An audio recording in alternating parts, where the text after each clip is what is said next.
is Boadu TV. Truth and integrity.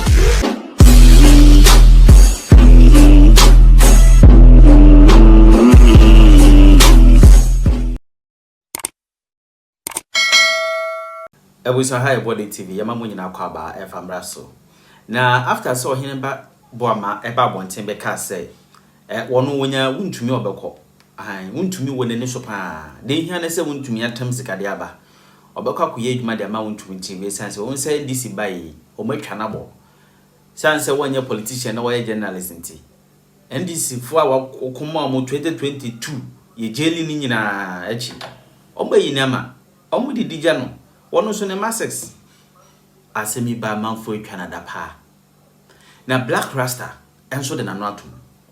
Wose abrante wi bia wo dwen ho a woni wiase nyina ye bia na niska. Senti na waye chefo sam. Enti na waye chefo sam. Eduane niska na chese ne fupa na ode nam. Na we Julius Debra maneta tiwe. Omon pam no. Ana wose Hannah Bissiw se den. Makwache excavators be 40 na echiri. Wenya da jaba tena TV so. En radio so san ka kire yense han. Na ni ade a ye de best excavator nti ye koye na de chen ye koye no na aka 7. Hannah Bissiw. Ko hwe excavators ne bra Ghana for se ko hwe excavators ne bra. Oheneba Boamah liking his role in the media to that of a professional footballer, emphasizing that loyalty has its limit when survival and well-being are at stake. Now, as long as I am a media personality, I am like a football player. If I play in your team and I am not happy, I will go to another team which is your opponent and play there and take good money. He said he expressed disappointment in the NDC government, accusing it of treating him as an outsider despite his vocal advocacy. Now, according to him, he expected better recognition and support from a government he consistently defended, especially during its time in opposition. Oheneba hinted at the possibility of switching allegiance if a better opportunity arises, even if it comes from a media outlet aligned with the opposition New Patriotic Party. He specifically mentioned Wuntumi TV or radio and Asasi Radio as potential destinations should they make an enticing offer.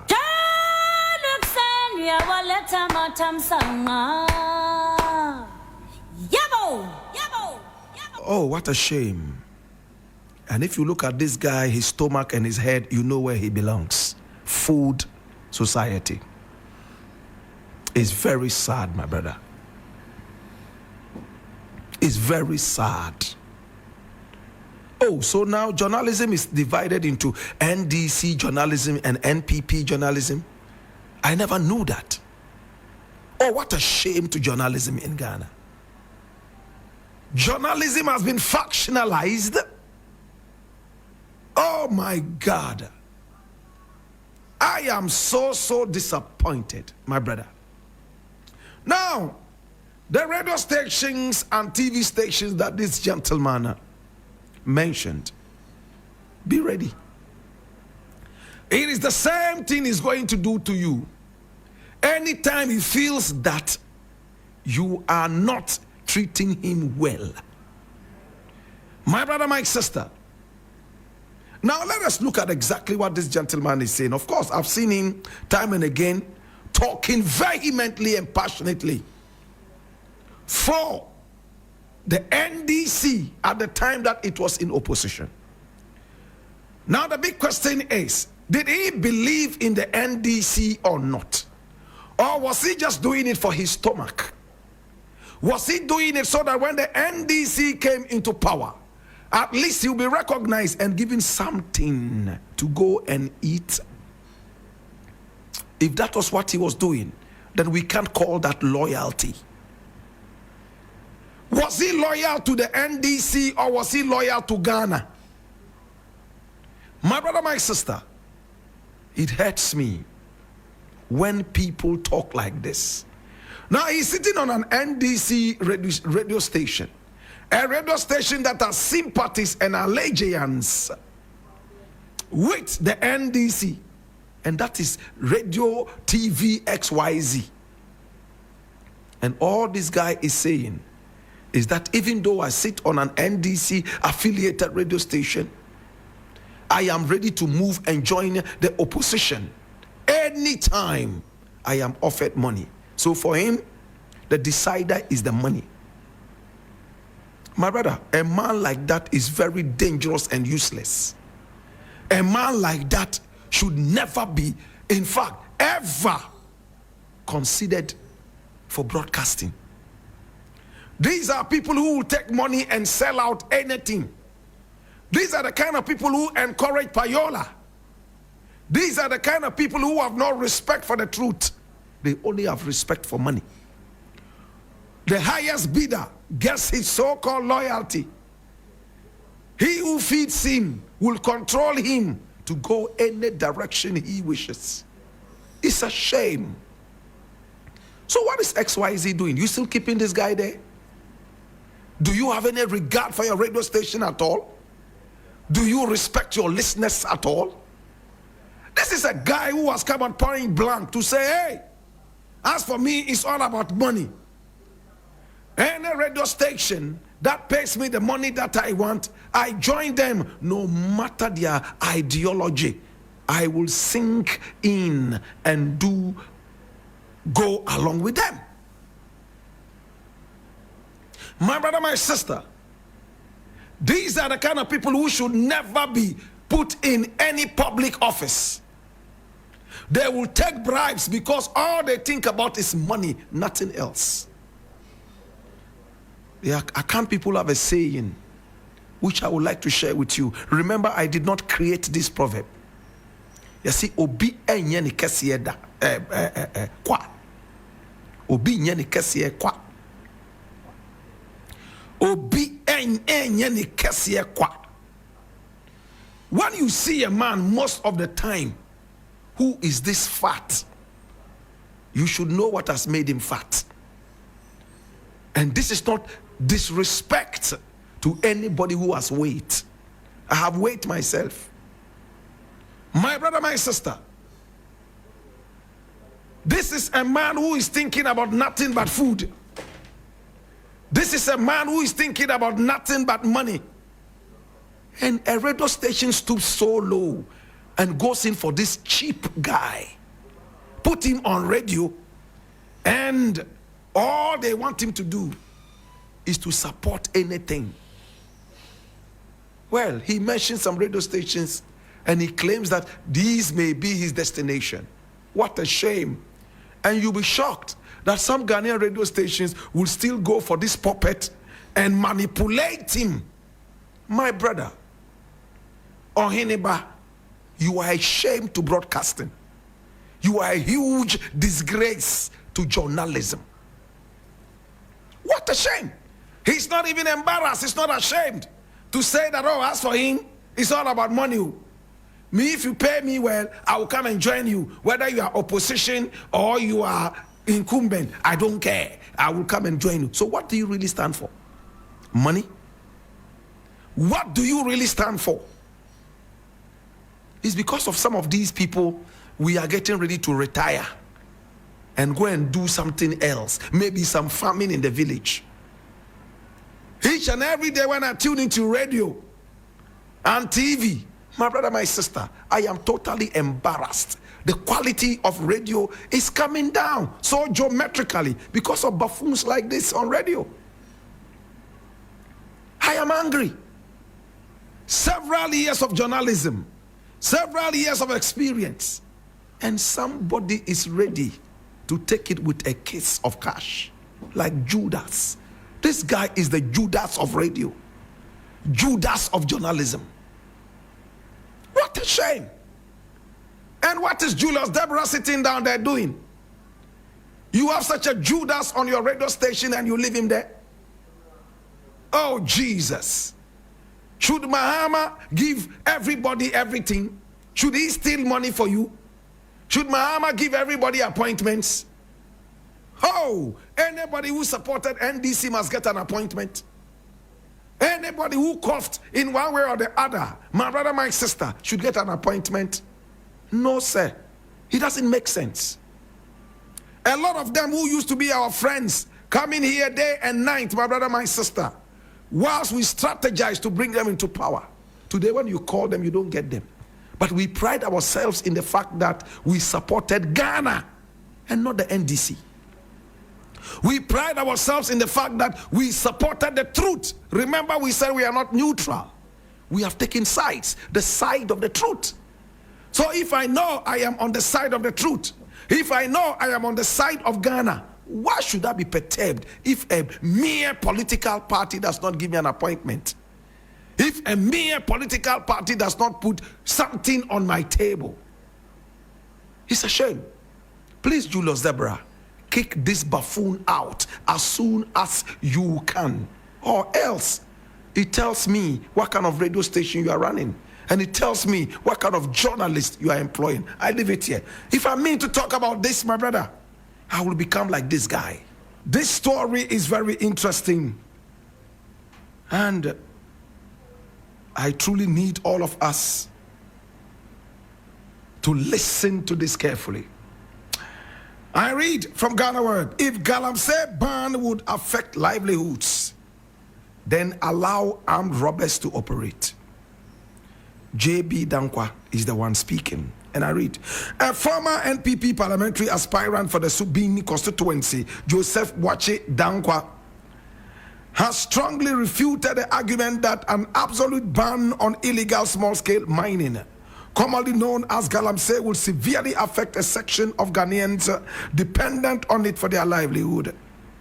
In an exclusive interview with Ghana World in June 2025, the former NPP politician and tax accountant asserted that the environmental and societal damage caused by Galamsey far outweigh any perceived benefits. He urged the government to implement extreme measures to curb the menace. Dankwa vehemently rejected the notion that it would be unfair to vigorously clamp down on illegal mining without first providing alternative livelihood options for those involved. Galamsey has become an existential threat to Ghana. Now the very existence of the nation is under threat by Galamsey. This is not the first time I am saying this. I have said same years back, because anybody who is conscious of himself as a citizen of Ghana and does not wake up at night to think about what Galamsey is doing to our country is not a Ghanaian. No nation can survive without rivers, water bodies, and without vegetation covers. Yet we are so greedy that we want to destroy the environment to put money in our pockets. And I don't like that argument that we should find alternatives for Galamseyers before tackling the menace. Then let's allow armed robbers to continue doing robbery, because that is how they also live. He added, drawing a stark comparison.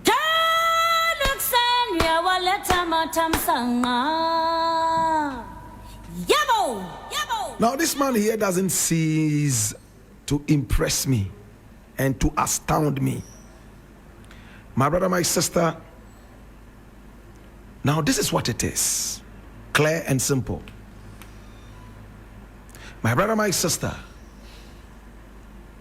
Galamsey is killing us. Galamsey is killing a lot of people out there. Our pipe-borne water is poisoned every now and then. Our crops are poisoned. And these are the two major things we need to continue living: water and food. Our food is from the farms. And if our farms are polluted, it means we are getting ready for an existential conundrum.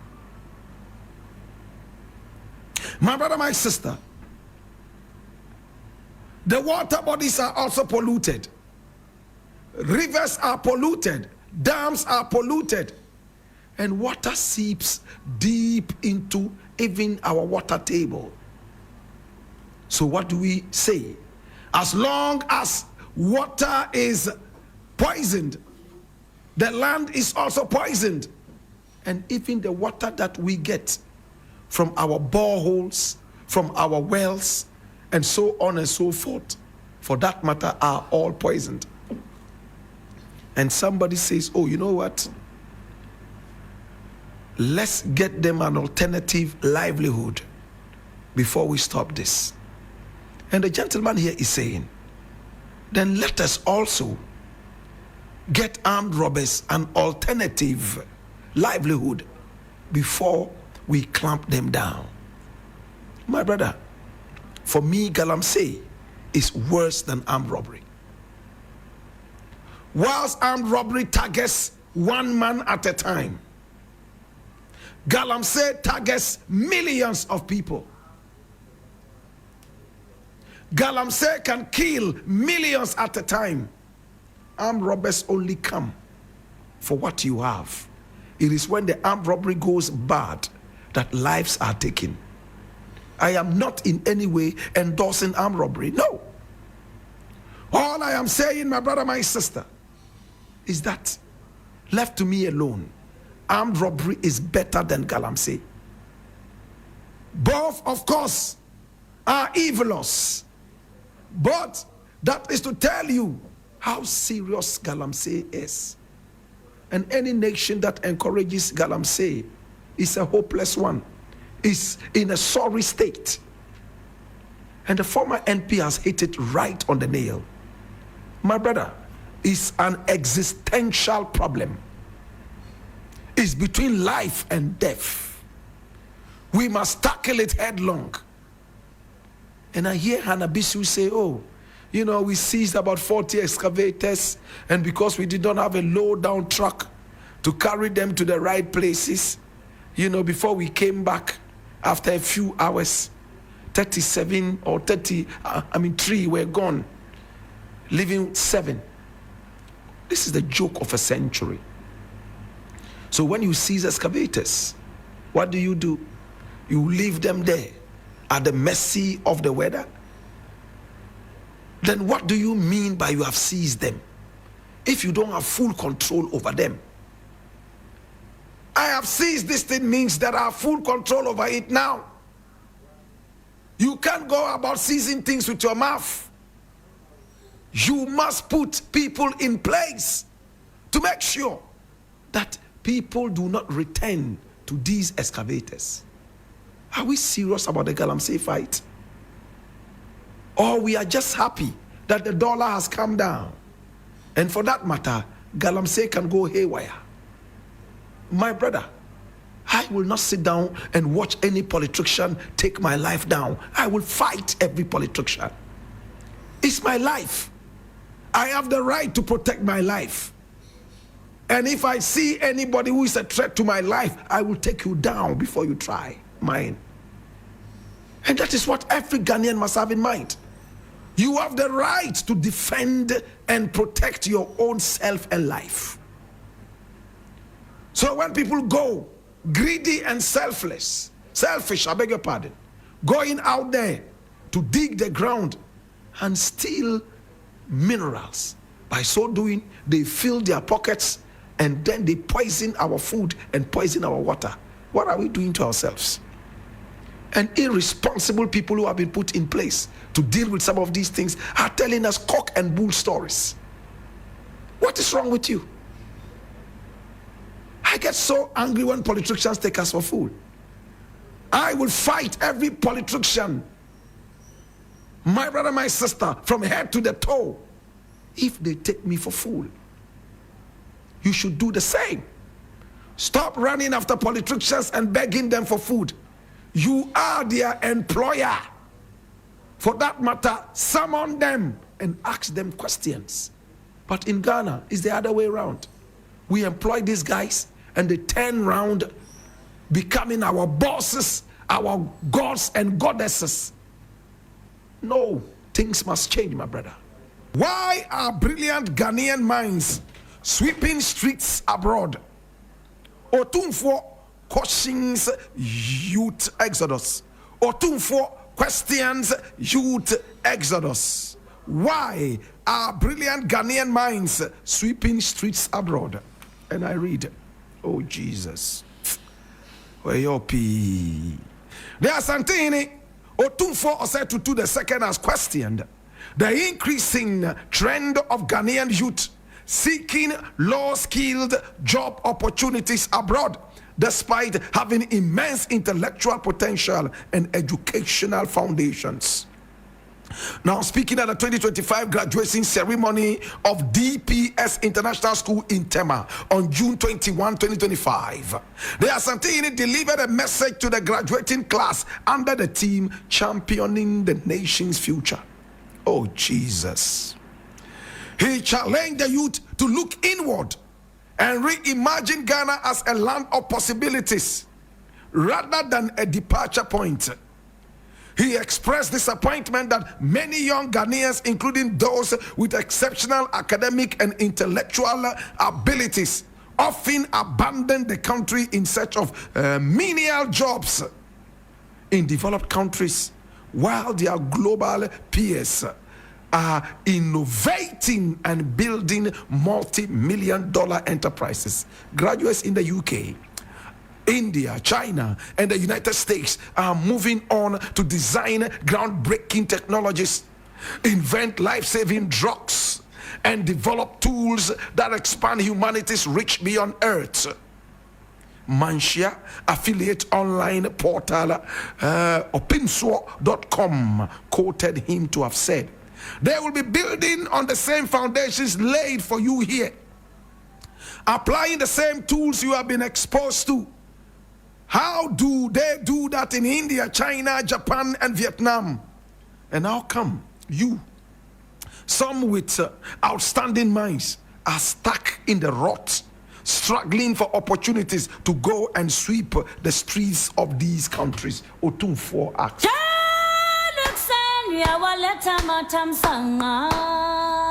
Nana Piao. Yabo. Piao. Piao.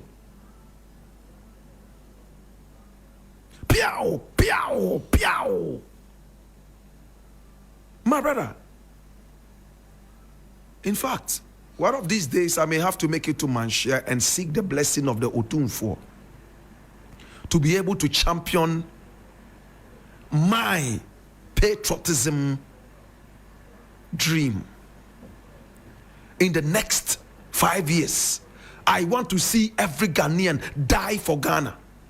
At the same time, I want to see every Ghanaian in the next 5 years live for Ghana. Hey, I'm speaking paradoxically. In fact, I am speaking proverbially.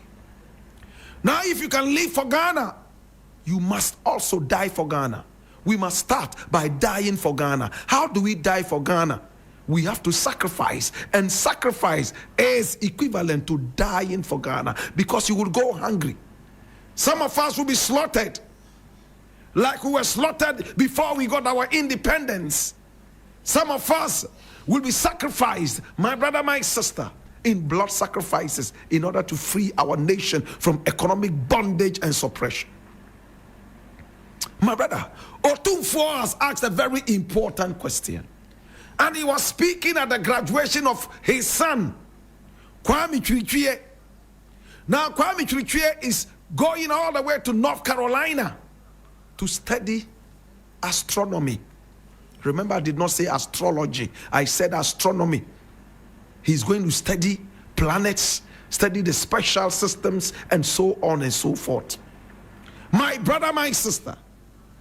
Now, according to opimsoa.com, which is a mouthpiece of Manshia, that course is not studied in Ghana. That is why the Otumfo probably is sending his son, Kwame Chirichie, to go out there and study. And listen to his name, Chirichie.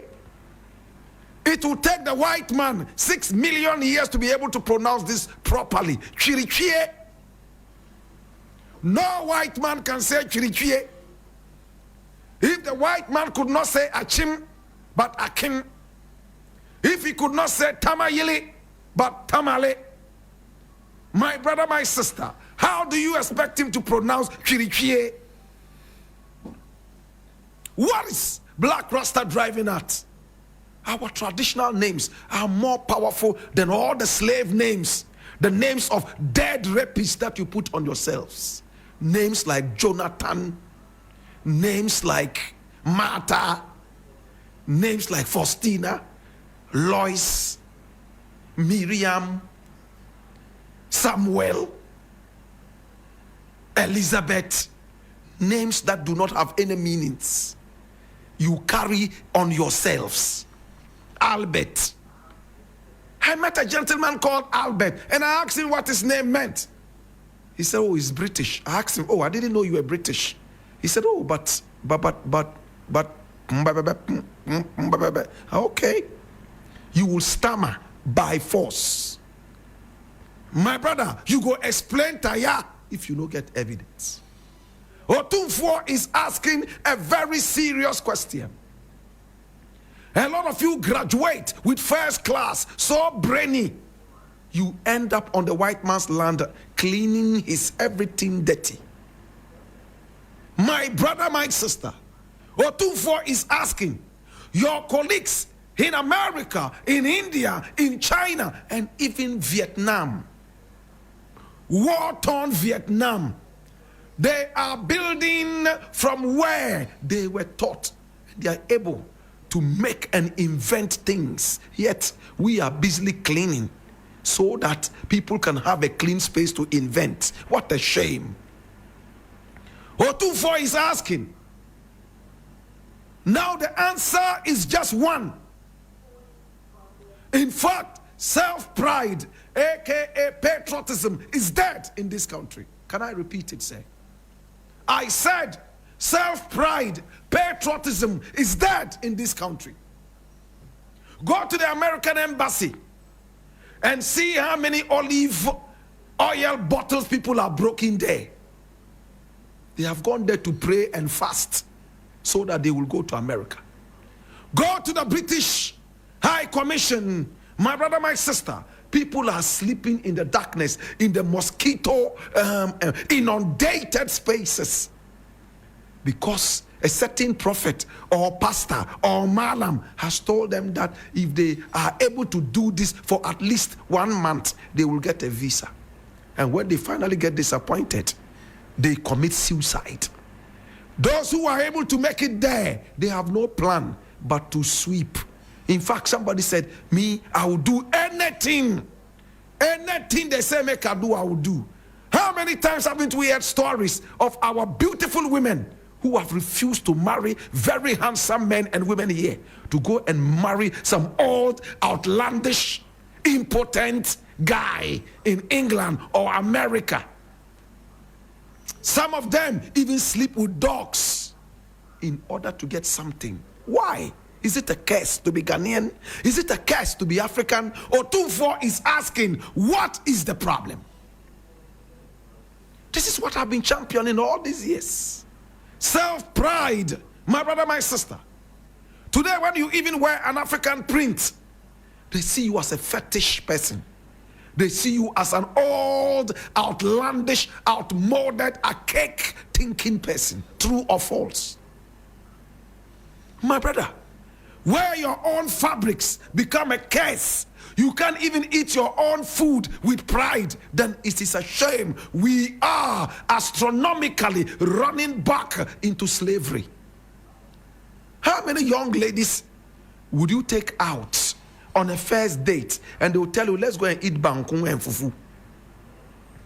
No, they want to go to a Chinese restaurant. They want to go to a European restaurant. They want to eat pizza. Yes, they want to eat lasagna. They want to eat food whose names I cannot pronounce. They are wearing nails and putting things on their hair to get closer in terms of looks to the white woman. Hallelujah. As for the men, they have long gone into the doldrums of slavery. Everybody is wearing a gay designer wear. My brother, my sister, walking around in town like caricatures from hell. Hallelujah. Otumfuo is asking, what is happening? Of course, our leaders have also sold us out. With all the gold and the diamonds, we are still going cap in hand. At this point, I want to thank the Mahama government. Since they came into being, albeit about 6 months ago, they have not talked about borrowing. That is the government I want to see. The dollar rate has gone down. At the same time, Ghana is becoming the independent nation that is supposed to be. And the idiots will sit somewhere and say, he has not given me an appointment. I supported them when they were in position and they are not giving me anything. Get away! Get out of here! They are not happy that the nation is progressing. How can the nation progress when I am sitting here and my belly is not full? They want too much recognition. It's sad. They are never people who want to work behind the scenes. Otunfo is asking a very important question. Why are our wonderful brains out there sweeping and cleaning the streets of the West? This is a question we all must answer. My brother, my sister, in the president's office, you see the photograph of the president. If I were president, every office in Ghana, aside the picture of the president, please let us have the photos of some of the gory scenes in our country. The Dumso, the dirty Coligono beach, the dirty beaches we have here, the hungry people, the sick people. Let's have their photographs in every public office, at least 2 photographs. When we look at those photographs, we will remember that we have work to do. But if we look at a smiling president, it doesn't tell us much. A smiling, well-fed president, he doesn't tell us much. Yes, that's the leader of the nation. Put the photograph on the wall. It makes sense. But also put the pictures of the hungry ones. Put the pictures of the Nkwanta people who are being shot on the streets. Put the people of Boku who are shooting and killing each other in Boku on the walls of the public offices. So when we look at them, we know that we have work to do. How many people understand what I'm saying? Otunfo has asked a very important question. It's not like we don't know, but Otunfo is asking us, have we gone into this? Students go to study in America, and when they finish, they don't want to come home. In the days of Kwame Nkrumah, they rush to come home and, in fact, flaunt their new knowledge. Not now. People are running helter-skelter through the deserts, being shot by Tuaregs, all because they want to enter Europe. And when they get there, my brother, they are not going to invent things, so they are going to clean toilets and clean streets. Why are you risking your life to go and clean toilets? Don't we have toilets here for you to clean? Don't we have streets here for you to clean? And when you talk to them, it's shocking. You know what they say? They say, oh, say I had the obenyaska. Say obe pra ahakra jiska kra chen doctor ewo Ghana. Doctor kra Ghana ayin fa no onya. When your mind is all about money, no dignity, my brother, you will marry a monkey because money is growing on trees. You are an idiot. It shouldn't be all about money. Your dignity should also be at stake. Do you care about dignity? I hear a lot of Ghanaians say, na dignity de Bianyana. Yeah, the dignity. It's only idiots who speak like this. Should you eat everything? Should it be all about food? Should it be all about money? When Judas explained to you that money could be dangerous, you didn't understand. To Otunfo, I conclude on this. Thank you so much for making our leaders aware of this. And please, Mr. President, I know you're listening to me. With all love and respect, I wish that in every public office, we will have pictures of some of the gory things that we have in Ghana. Broken bridges, accidents on the road, bloodshed in some tribal war areas, farms that have not borne any fruits, poverty all over. We should take pictures of those quality photographs and put them in the offices, including the photos of our own children and family, so that when we look at them, we will remember that we have a journey to embark on. It's coming from Cardinal Apia Texan, and he says, Ghana should not be ruined by the greedy few. And the Cardinal was talking at the day of prayer, when Ghana met to pray to God and dedicate the whole day to God for his mercies and also for God to guide the nation. My brother, my sister, the Cardinal hit the nail right on the head. The problem we have in this country is the problem of lack of patriotism. Everybody is greedy. I don't care. Denying an orphanage all the money that is supposed to take care of these orphans, that is supposed to take care of the sick and the suffering. As long as I have enough in my pocket to flaunt. How many people would steal from the poor and the destitute? And they buy big cars, fly private jets all around the world, and would not have an iota of remorse when they see these destitute children die right in front of their very eyes. We live in a country where people think they are smart when they steal from the government. We live in a country where we applaud people who travel around. When you make it to England, you are a hero. People all of a sudden look at you with a different spectacle. When you travel to Dubai, you travel to Malaysia and return, hey, people come up to you and tell you that you are successful. How are you there? You make arm. I make arm, all because I travel to Dubai. But we are not looking at how we can make other people travel to our country and give us money for foreign exchange. Look at all the wonderful things we have in our country, naturally endowed. We are the only land in the world that is called the land of gold. We are the only country, my brother, my sister. The rest are fictitious. The Gold Coast, no other country in the world. Because when the white man came here, he saw so much gold, he was shocked. Today, my brother, my sister, we still have the coast of gold, but it is going into greedy pockets. My brother, my sister, the greedy few are those who are killing us. Leaders are greedy. Men and women of God are greedy. People who should know better are greedy. We are also greedy. You don't care if you rob the masses and see the masses go down into early graves. As long as you are well fed, you are okay.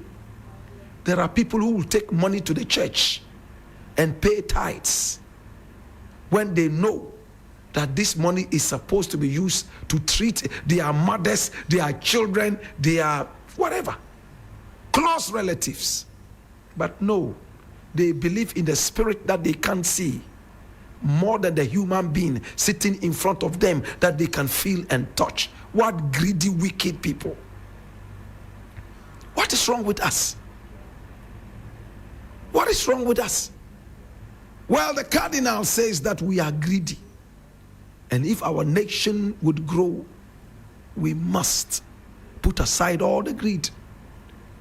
I go to America and it looks like people don't really want money. But yes, Americans are humans. They also need money. But they work for their money. Hardly would you see an American flaunt his wealth. Everybody lives in such a situation in respect of the other person. My brother, my sister.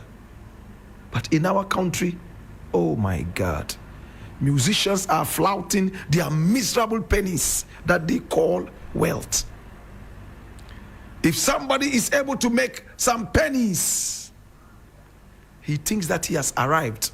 The first thing he does is to change his name from Kwame Mensah to Johnson Blankson. The next thing is to forget the name of his father.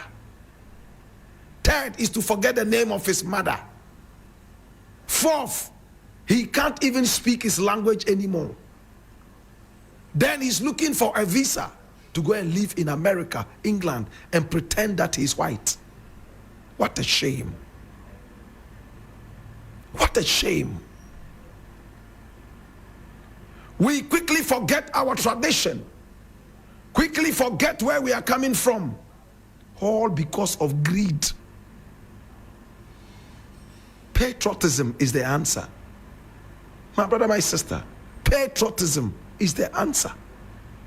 As long as we lack this, it's a big problem. What CIA documents say about Kwesi Nsaki's role in Kwame Nkrumah's overthrow? And I read. Now, President John Dramani Mahama recently disclosed that the Central Intelligence Agency of the United States of America was responsible for the removal of Ghana's first president, Osajifo Dr. Kwame Nkrumah. Now, speaking at the 68th Independence Day celebration at the Jubilee House on March 6, 2025, the president revealed that declassified U.S. intelligence documents show the CIA orchestrated the coup that ousted Nkrumah while he was out of the country. Now, the verdict of history is now loud and clear. Declassified documents from the United States archives reveal that this was a coup inspired and engineered by the CIA, he said. Now, a Ghana web search of the CIA archives uncovered 2 documents that reference Dr. Nkrumah's foreign minister, Dr. Alex Kwesi Nsaki, who had been accused of betraying Ghana's first president to the agency. Dr. Kwesi was allegedly paid by the CIA and promised the presidency in exchange for his role in facilitating Nkrumah's removal.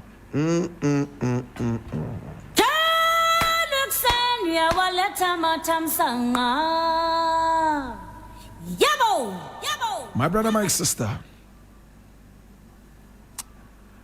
we have talked about this before in the African history class.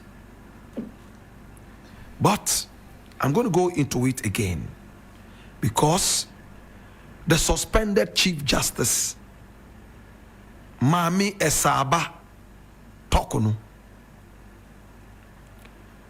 has come out to say some things that also roped this man in, the man called Alex Kwesi Nsaki. How many of us remember that we've talked about him in the African history class before? He was born on the 19th of August in 1924. My brother, my sister, and he died on the 21st of December 1992. My brother, my sister. At a point, he served as the president of the United Nations General Assembly. My brother, my sister, and he was in diplomatic service. Kwame Nkrumah trusted him and gave him so much. My brother, my sister, he was close to the jugular vein of Kwame Nkrumah. In fact, when the CIA was plotting the coup to remove Kwame Nkrumah, having tried a number of times with bombs and failed, they sent in Kwame Nkrumah's old schoolmates. My brother, my sister, to come into this country as ambassador, and Nkrumah trusted him. They did everything possible to get Nkrumah to believe them so that they would stab him in the back In fact, a deadly blow. Alex Kwesi was always trusted by Kwame Nkrumah. He was far younger than Kwame Nkrumah, but Nkrumah believed in him. And everywhere Nkrumah went, he loved to go with this man called Alex Kwesi Saki. Oh gosh. Let me not talk too much history, because this is not the African history class. See what happened? Now when Nkrumah was going all the way to Hanoi, my brother, my sister, on his way, there was a coup d'etat in Ghana. Did Alex Kwesi Saki know about the coup d'etat or not? He did. In fact, he knew. He knew that the police boss was part of it, and some other such people, including the army. In fact, Ankara was also part of it. We've looked at this already. But to suffice it, my brother, my sister, he was the one who encouraged Nkrumah. In fact, one of those who encouraged Nkrumah and told Nkrumah, you know what? It is safe. Let's travel, because Nkrumah didn't want to travel. Nkrumah sensed it in his spirit that no, something would happen. So when the call came in from the American president for him to leave Ghana and go and be a chief mediator in the Vietnam War, he didn't want to go.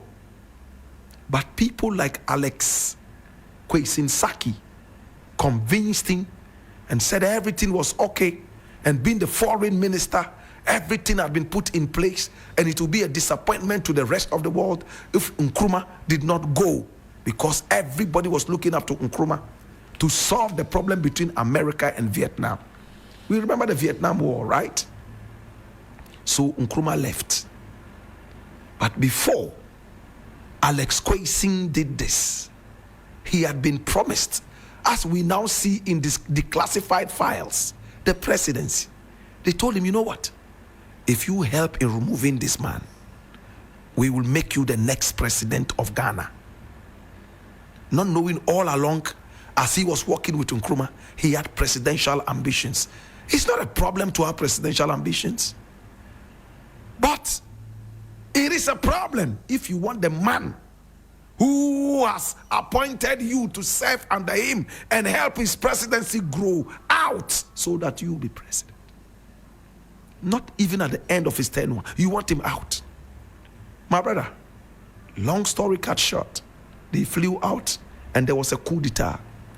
And as president, my brother, my sister, as president of the United Nations General Assembly, Nkrumah said, you know what, Alex, rush to Addis Ababa, rush to the OAU and tell them what is happening so that they will rally behind us and restore us to power. Alex said, okay, I will do that, Mr. President. You know what he did? He jumped on a plane and flew to England instead. You know, he was with Nkrumah.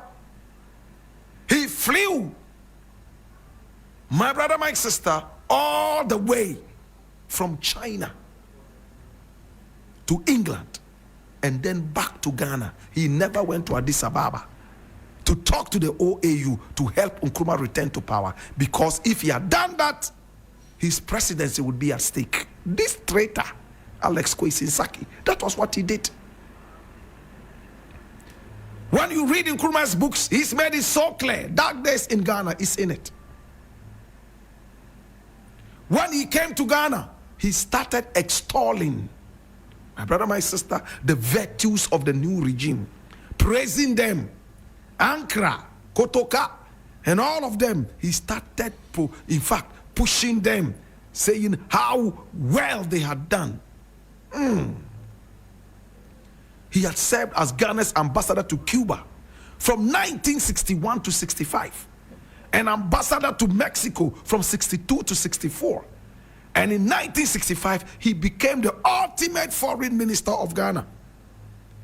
But he served in that position for only months, as he was dismissed when Nkrumah's government was overthrown in February 66.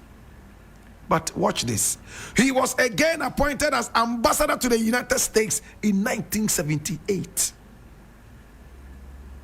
6 years after Kwame Nkrumah had died. And who appointed him? The Supreme Military Council, headed by General Fred Akufu. My brother, my sister. So what Mahama has said is nothing but the truth. And we gave the lecture at the University of Ghana, A4 Sutherland Studio. Those of you who haven't seen this lecture, check it out on YouTube. How the CIA got Kwame Nkrumah out. My brother, my sister. J.A. Ankara, the coward, Kotoka, and all those people came together with the help of these guys like Alex Saki. They got the CIA to be able to get Kwame Nkrumah out. My brother, my sister, it is sad what we are seeing. We want our native language to be heard on the floor. Speaker Bagbin to Parliament. Wow. Alban Bagbin is speaking. And what is he saying? He's saying that he wants to hear some local language in our Parliament House. My brother, my sister, most of the time, it's a competition of vocabulary in our Parliament. English vocabulary. We want to see who speaks the English language best. So it looks like before our parliamentarians go to the Parliament House, they go for the Oxford Dictionary. They look through it and find polysyllabic words. They find words that even Queen Elizabeth does not understand. Then they take it to a Parliament House that is supposed to be a local Parliament House.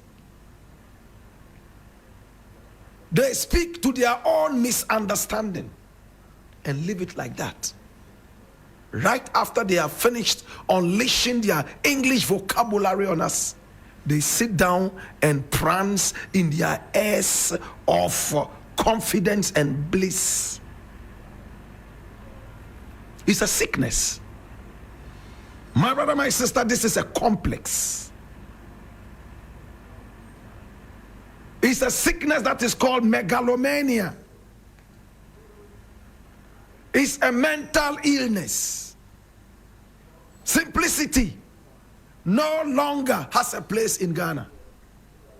Everybody has something to flaunt. And sadly, what they flaunt is nothing but colonialism, imperialism. They don't flaunt African-made cloths. They don't flaunt African food. No, they flaunt food that Chinese people eat. They flaunt European food. They flaunt American fashion. And at the end of the day, we claim we are independent.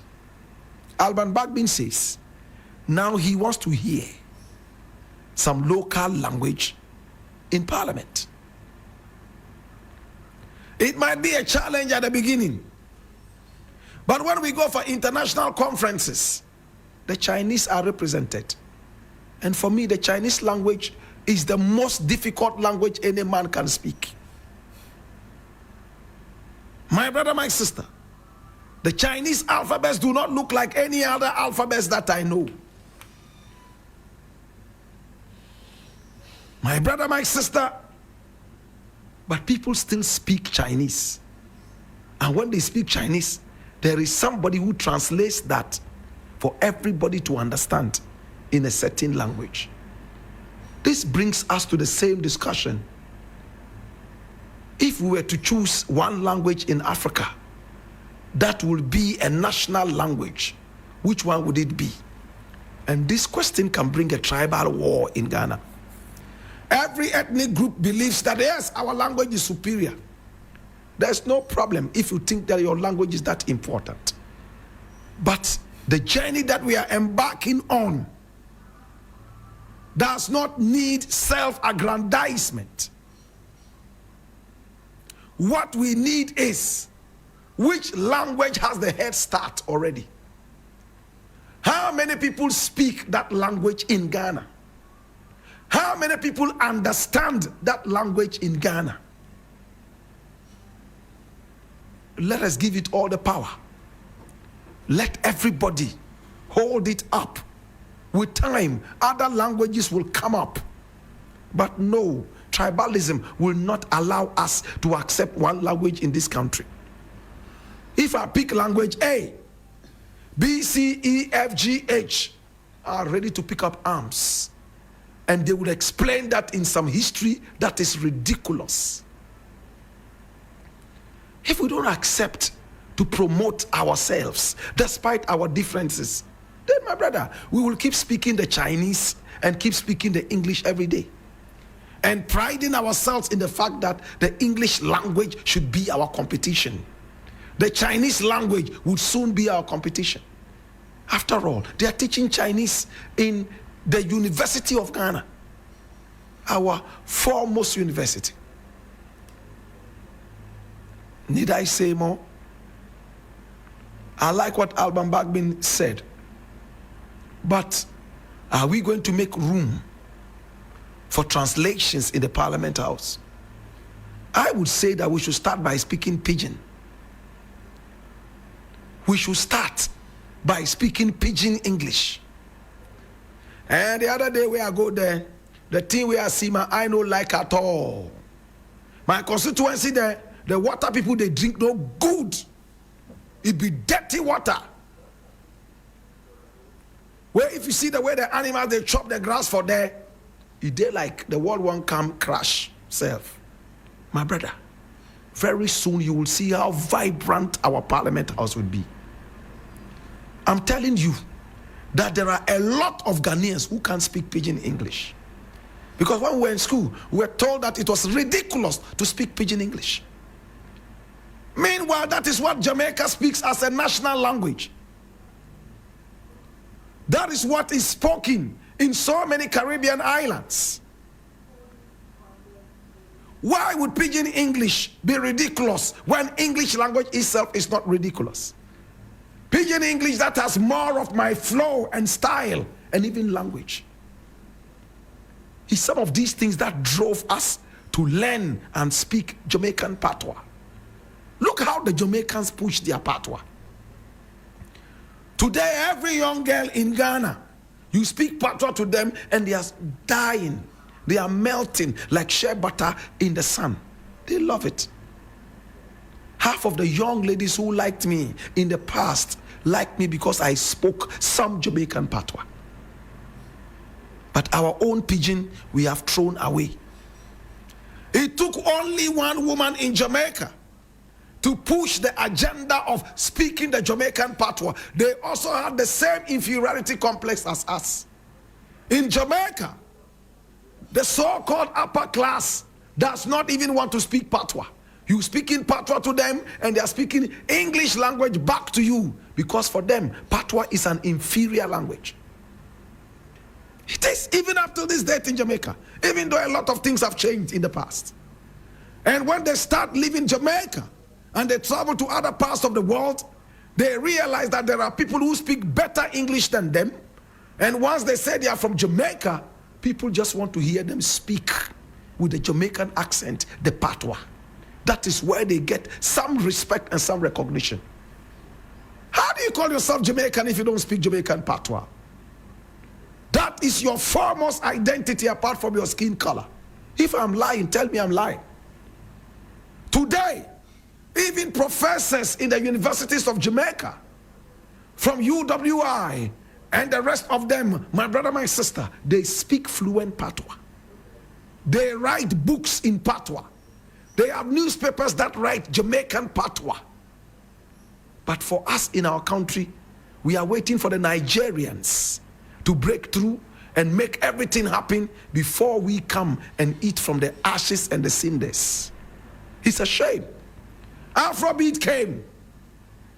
And if you don't sing in pidgin, my brother, you will be left languishing in the corner of absolute despondency. Yes. He's encouraged some Ghanaians to speak pidgin. The Nigerians popularized their pidgin in their movies. My brother, I go to Jamaica and I hear Jamaicans speaking Nigerian pidgin. And when I speak Ghanaian pidgin back to them, they are like, oh, your pidgin sounds more like English. More like Jamaican patois kind of. My brother, my sister, are we going to give an ear to our languages?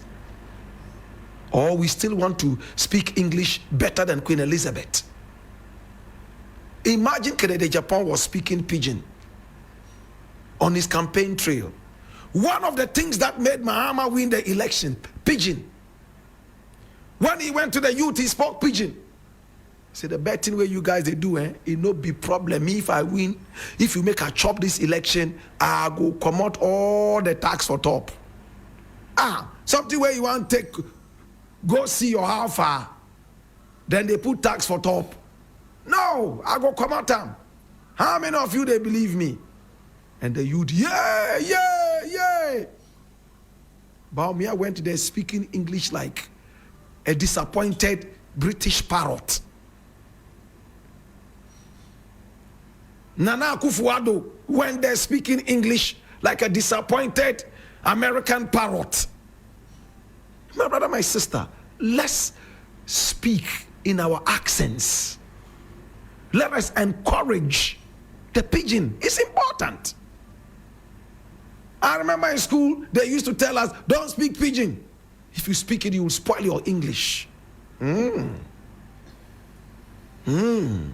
Yo. Thanks so much, Alban Bagbin. God bless you. I appreciate you for this important thing. And, wow. What happened to all those patriotic songs that we sang in our local dialects? Yanara assassini,